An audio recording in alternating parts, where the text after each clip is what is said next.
The Secret Diaries of Juan Vives by Tim Darcy Ellis. Read by Peter Noble.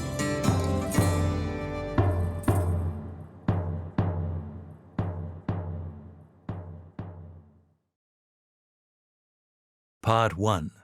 The Eyes and Ears of the King of Spain. Bruges, Flanders, is in the hands of the Catholic King of Spain, Charles V. Martin Luther would change all that, as would the peasant rebels determined to liberate themselves from the shackles of the Spanish overlords. It has been 30 years since the expulsion of the Jews and Moors from Spain. The armies of the Ottoman Sultan Suleiman are approaching Vienna. Here lives the Spaniard, Juan Luis Vives. He is 30 years of age and engages with the greatest minds of his day, Erasmus of Rotterdam and Sir Thomas More of England. He is a humanist and humanitarian, a teacher who talks of the duty of all to repair the world. He lectures on the rights of animals and advocates literacy for all women. But he has a secret that he must keep hidden at all costs. Here are his diaries. 22nd of November, 1522. With a slap on the table and a clap on my back, Johannes, the dazzling student, slams down this leather-bound book of nothing. It's full of blank vellum pages. It has a cover of filigree spirals, and the spirals form patterns like little eyes and ears that seem to follow me around the room. He, the lanky blonde, says to me, the swarthy master, that I should write all my secrets here, as if I could do that, as if I could write my own death. But these words, perhaps they've opened Pandora's box, for here I am, contemplating writing all my secrets. He must have seen the look in my eye, for when I looked up I found him smiling with boyish dimples and a summer glint in his eye. He turned around and breezed out like a court harlot off to a better job. So, diary, now that you're here uninvited, what do I write? Maybe I should ask, what do I not write? What secrets do I not tell? Perhaps I should ask you the questions, hoping that I'll get answers to the unfathomable. Let's start then. Why do they mean us harm, when we mean no harm to them? Why do they hunt us to the very corners of the earth? And one more, please. Why, if we say we're good Christians and go to their churches, do they still try to root us out? But these questions, if they were found written here, would be enough to see me chained to the... So you force me, diary, to write in codes and ancient tongues on this cold November day, with pine logs spitting and hissing in the grate. Here I am, the exile, sitting in the red leather-backed chair with its cracks and dimples moulded to my bent spine. What's here? I barely notice as a rule. But there's the smell of parchments and wines, of bits of spice, and a lap full of crumbs that I'm too lazy to brush away. My gaze is drawn through the diamond-shaped windows into the cobbled street below. Pretty girls are running with hoops and sticks. The frayed ribbons in their hair go back and the hoops go forwards. I chuckle to think that the girls I stared at when I arrived here 9 years ago are now teaching the game of hoops to their own daughters. Could it really be 9 years? Yes, that day I strode ocean-weary into the town of silted rivers and wooden bridges, of offal and butchers' carcasses. The carcasses float out to the ocean and then back in again on the next tide. And it's no wonder that the river is silting up and the town stinks like an abattoir. 9 years ago, I didn't have the flecks of grey that invade my dark brown hair like weeds in a poorly tilled field. I beg your pardon, diary. Did you say something? It was my father's finances, generations in the wool trade, that allowed it to happen. But if the terrible thing hadn't happened when I was 17, I would not have left Spain. I made my way through university in Paris and Leuven, there a pupil of Erasmus the Great, promising always to go back one day to Valencia. But no, you're right. I could not overcome my fear of what I saw with my own eyes and heard with my own ears. To my own disgrace, I have not yet gone back.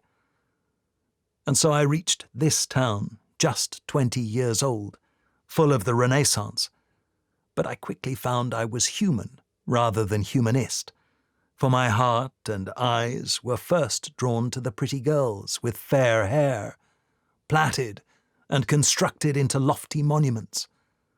All I wanted to do was unfurl those lofty monuments and spend the hours reconstructing them. All right, so you push me. Next, my searching eyes and keen nose hit upon a few of my own kind. They were living here silently as good Christian folk, but I could see the signs. We were unable to look one another in the eye in public. But at dawn and dusk, we gathered in warm places by candlelight, singing ever so quietly the old songs. So, diary, the town of your birth has become my home. For though these lands are under the control of the Spanish king, there is, as yet, no inquisition. There is no familiarity with the limpieza de sangre, the impurity of blood that marks my family in Spain as nuevos cristianos, new Christians. The title means that we are always to be regarded with suspicion. Here, I am free to walk the cobbled streets and take deep breaths. Here I have little fear of being pulled from my bed and taken to a destiny darker and colder than the midwinter night. What's that? Why do they call me the striking man? Well, I'm no giant, and I wouldn't pitch in for a wrestling match with a Flemish man. My spine is slightly twisted, so that my hips go east while my shoulders go west. My teeth, though, are straight and shiny, beacons of my good fortune.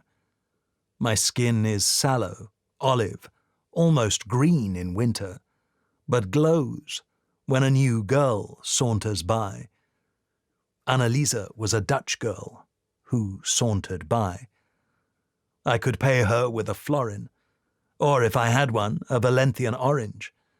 She said, with one tooth missing, that my strike was the glint, the piercing eye. These were her words, not mine. Don't think me haughty, please, but she said there was a light that hovered about me, a countenance of loving kindness. I wasn't like the Dutchers, she explained, for I washed every day in the warm scent of lavender, and through vanity clipped my beard while looking in the shiny brass mirror. She left me for a merchant from Saxony with deeper pockets, bigger oranges. I have not been striking enough to capture the heart of the one I long for with every aching sinew, the one for whom my broken heart waits. What strikes me is Senor Apoplexia, the alien within. He strikes with little warning and even less control. He will not be tamed and threatens to reveal me and devour liberty. Is that why I am striking? Will the apoplexies lead to the terror of the rack and the screws, to a deportation in chains to the flames of the Plaza Mayor? A glance around the room, then. A quick sniff of the brewing infusion, rose hip for the body, nettle for the mind, chamomile for the spirit. A tapestry of a solitary tree hangs high above the stone fireplace. It takes me to mystic places of buried truths in hidden corners. I look through the diamond panes again, and there are my pupil boys, laughing and throwing soft punches as they rush to their warm homes in tall houses. They are strong now, and almost as big as their fathers, and though their northern tongues sound to me like a hammer striking an anvil, their young lives remind me of the joy of waking to a new day. They bring back sweet memories and dreams. I don't think I can write about my great dream for the future. It's too painful, and there is too much at stake. But how I long each moment for my family to be reunited in a new golden age, or to write about the past. Surely that is just too hard, too tricky a horse to ride. But you're here, beckoning me to write something. You were meant to be here, yes? And you have unleashed something, like fragments of a lost dream suddenly remembered. In my dream, my 3 sisters are in our family home in Valencia, my father strumming the guitar as they sing warm songs by candlelight. I look closer into the dream, and they huddle together in the cellar of the granary, not because it's cold, but because they never know if it would be the last time. Eva, the eldest, would get up to sing and dance, stepping high and lighting up father's face, taking the deeply etched lines off his worried brow. Then there's the other dream, a memory of the fires, of a scream at midnight from a familiar voice, someone I was not able to save. I know I must go back there, and soon, and bring them safely here. But I also know that if I go back, the scream could very well become my own. These fragments of dreams are like leaves on this autumn day. Some are dazzling red and gold, while others are withered, grey and brown. I must find the strength to weave them all together into a magical cloth.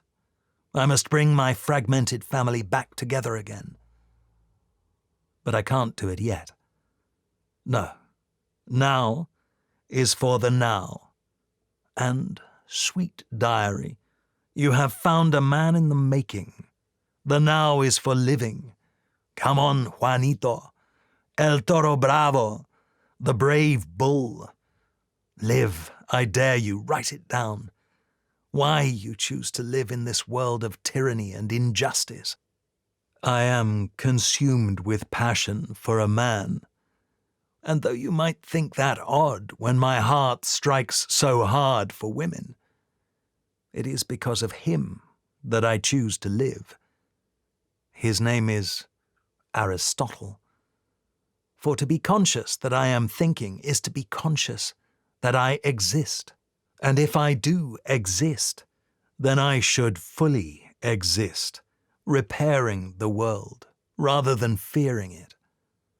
Today, thoughts of how I'd repair the world overwhelmed me as I rushed to lectures so fast that I stumbled on the uneven cobbles, tripping over my gown and dropping my manuscripts like a caught fool in a comedy. At the lectern, though, I focused intently on those young scholars, those wide-eyed poor students in their black gowns and white shirts, sat bolt upright. I laughed out loud and began my lecture. All of creation is equal, is it not? I asked them. Ha! Yes, we are equal, and that must bring change, no? They looked at me as if I were crazy, but I wasn't frightened to challenge them, for I am the brave bull who always gets that matador. Off we went on slavery, heresy, how we treat the little ones, the animals, always quoting the Greeks, the Romans, the Hebrews. Afterwards I retired to these 4 wood-panelled walls and slumped to my desk. Hildegard, the maid, knocked so loudly that I thought it must be the officers of Louis de Prat, the Spanish king's man in this town, Had they come to take me back in chains? Hildegard, though, quelled that thought as she burst in, muttering a clumsy, "Senor, senor." I grabbed the white silk covering from my head and hid it in my trembling hand under the desk. She ushered me from my seat and pushed me out of her way with hips that have known no rest from childbirth. She brushed the crumbs from my breeches and pinched me on the cheek. "Ah, get off, woman," I said. It was only then that I realized I was munching on the hardened bread she had left me the previous night, for I was too caught up in Aristotle to eat. She threw more food at me as she cleaned the grate and collected the bones of a chicken, a wine glass, and apple cores. "Whatever you do, do not touch my papers and books," I told her. I prayed that if she did, I wouldn't murder her and throw her body into the stinky river Daver. She put them in a neat pile while I watched, helpless. All I could do was laugh. I could challenge Aristotle, but not Hildegard. So much for El Toro Bravo. She slammed the door. How long had she been here? Was there an adios, senor?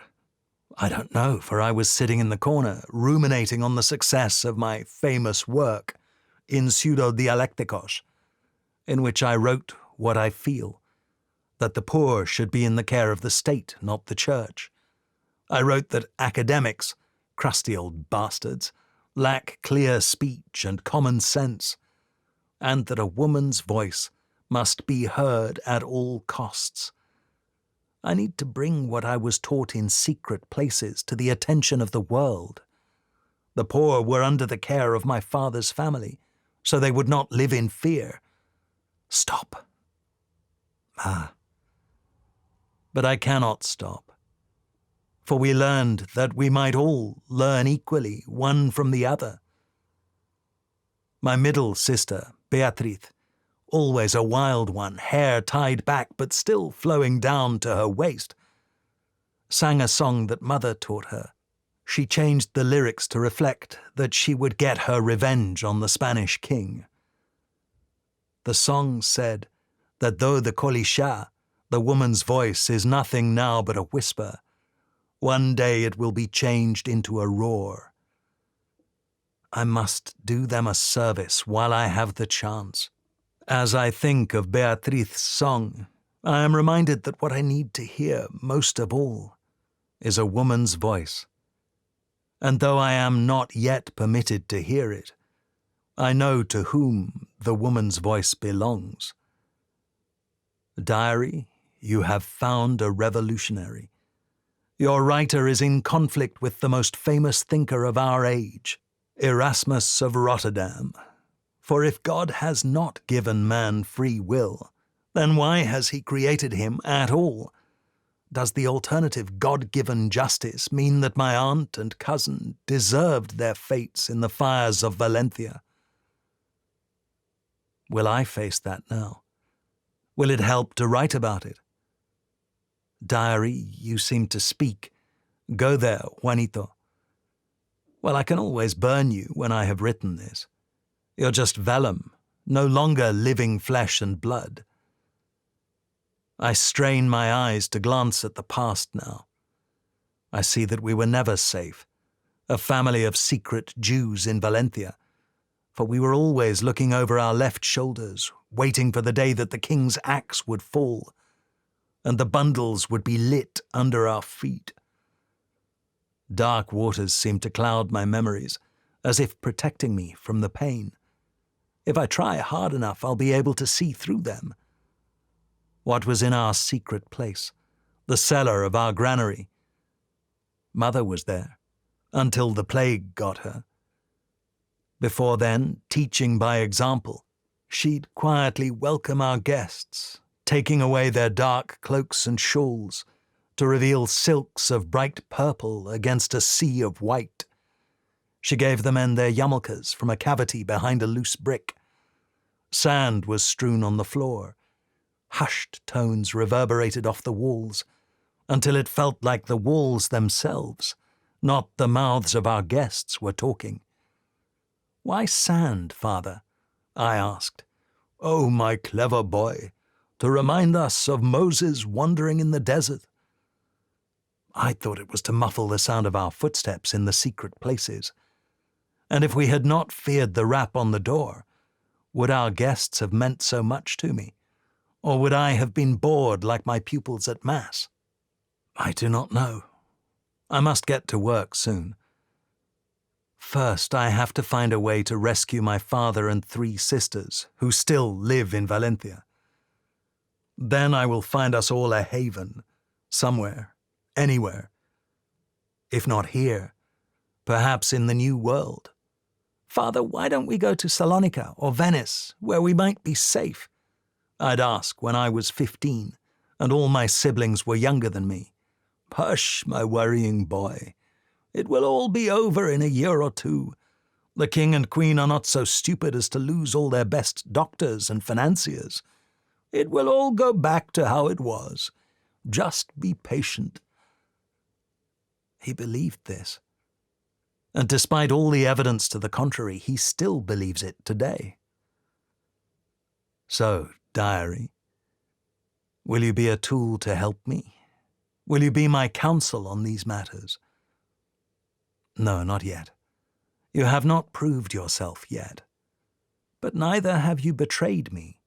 It seems cruel to put you on the flames, as my aunt was. That was the terrible event, you see, that made me leave when I was 17. And so under you go, into the Hessian sack beneath the floorboard, between 2 walls bricked up on this side, and with cloth placed either side of the loose board, so that it will not creak. Away.